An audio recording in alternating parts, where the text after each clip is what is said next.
ஒரு பெரிய ஊர், ஒரு 4 ரோடு ஜாயிண்ட் ஆகிற மாதிரி ஒரு ஜங்ஷன், ஒரு பிஸியான ஏரியா, ஆள் நடமாட்டம் அதிகமாக இருக்கக்கூடிய ஒரு ஏரியா. அங்கே சென்டரில் ஒரு முரட்டு ஜல்லிக்கட்டு காலை ஒன்று நின்றுட்டுருக்குது. காலில் மண்ணை வீசிக்கிட்டு சீறிக்கிட்டு அப்படியே நின்றுட்டுருக்குது. யாருமே பக்கத்தில் போக முடியல. அந்த இடம் ஒரு கேஷுவலாக மாறணும் அப்படின்னா அந்த காளையை அடக்கி அமைதியாக்கினா தான் மறுபடியும் ஒரு பேக் டு நார்மல் சுச்சுவேஷனுக்கு அந்த இடம் மாறும். அந்த ஊரில் இருக்கிற ஒரு சில பேருக்கு மட்டும்தான் அந்த காளை அடங்கும். அவங்க யாருமே அங்கே இல்லை.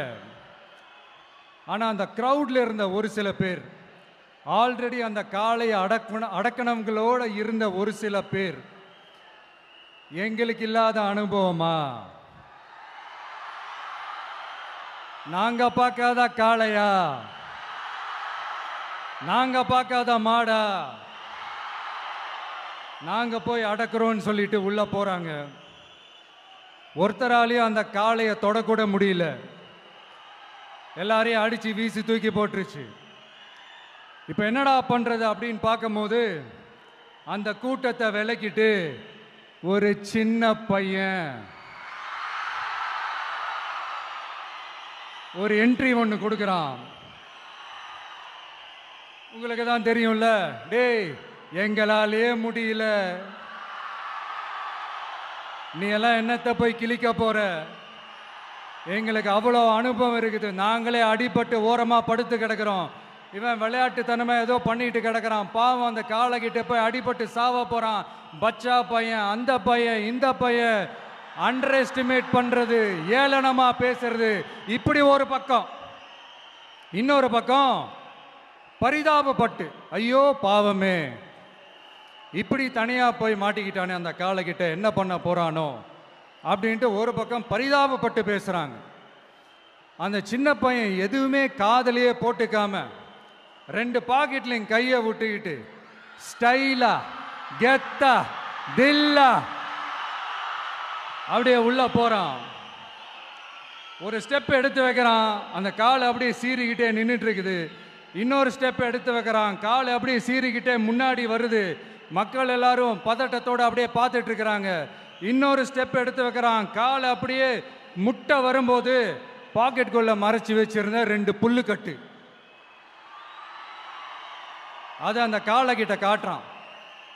காளை அப்படியே சடனாக வந்து நின்று அது மூடெல்லாம் மாறி அந்த புல்லுக்கட்டை சாப்பிட ஆரம்பிச்சிருச்சு. அந்த சின்ன பையனும் அந்த காளையை அப்படியே தடவிக்கிட்டு வரான். காளையும் பக்கத்தில் ஒரு குழந்தை மாதிரி நடந்து வந்துக்கிட்டு வருது. பக்கத்தில் இருந்த ஒரு வயல்வெளியில் அந்த காளையை மேய விட்டுட்டு வரான். மக்கள் எல்லாரும் அந்த பையனை ஆச்சரியமாக பார்க்குறாங்க. அந்த அடிபட்டு கிடந்த அந்த அனுபவசாலிங்க தலையை தொங்க போட்டு நின்றுட்டு இருக்கிறாங்க. ஏன்னா பேசின பேச்சு அப்படி. வாய் இருக்குன்றதுக்காக நக்கலுமா நையாண்டியுமா நச நச நச நசன் ஒரே பேச்சு. என்ன பண்றது, தலையை குனிஞ்சு அப்படியே நின்றுட்டு இருக்கிறாங்க.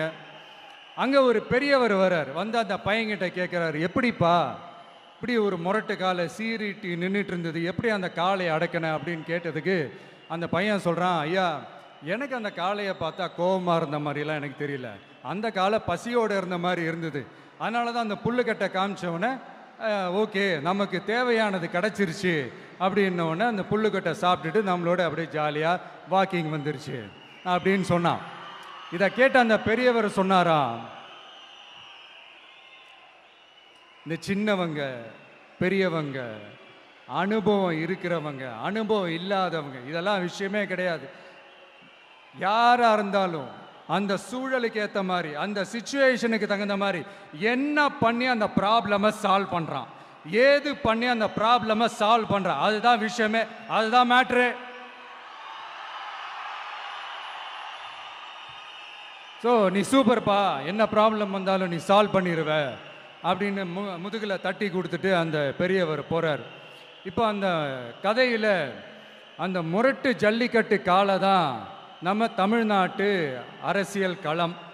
அந்த பெரியவர் தான் நம்ம தமிழக மக்கள். அந்த பாக்கெட்டுக்குள்ள ஸ்டைலா தில்லா கெத்தா ஒருத்தன் உள்ள வந்தான் பாருங்க, அவன்தான்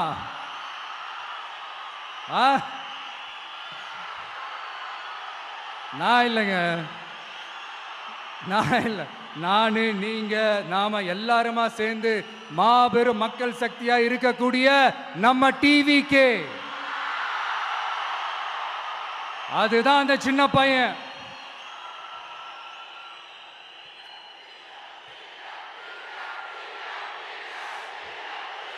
தேங்க்யூ தேங்க்யூ தேங்க்யூ.